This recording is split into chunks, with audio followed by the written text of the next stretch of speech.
Les arbres sont des êtres sociaux. Les arbres mères veillent sur leur progéniture. Vous vous trouvez dans une nurserie de hêtres. En orientant mes recherches vers l'observation de la partie souterraine des arbres, je me suis aperçue que leurs racines s'entremêlent et se connectent entre elles. Les peuples aborigènes de l'île de Vancouver disent « tout n'est qu'un ». Ce que nous appelons arbre n'est que la partie visible au-dessus du sol. Mais la plupart de sa vie se passe au sous-sol. Une cuillerée de terre peut contenir plusieurs kilomètres de mycorhizes qui forment l'Internet de la forêt.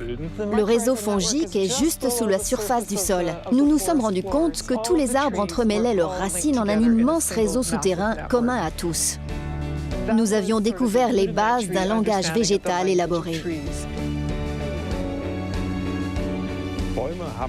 Les arbres ont des émotions.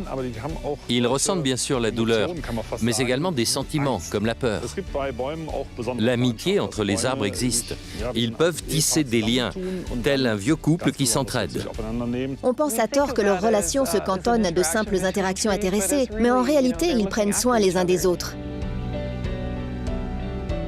Les arbres d'une même espèce ne sont pas en concurrence, c'est même le contraire. L'entraide est quasi inconditionnelle.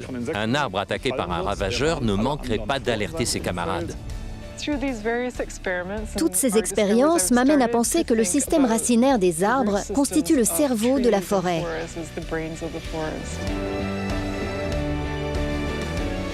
Voici une ancienne souche qui vit encore.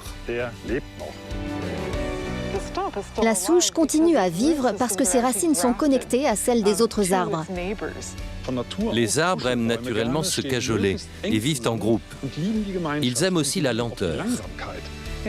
Les arbres ne supportent pas cette solitude. Il faut prendre la peine d'écouter les sensations que la nature nous procure, parce qu'elles sont fiables et authentiques.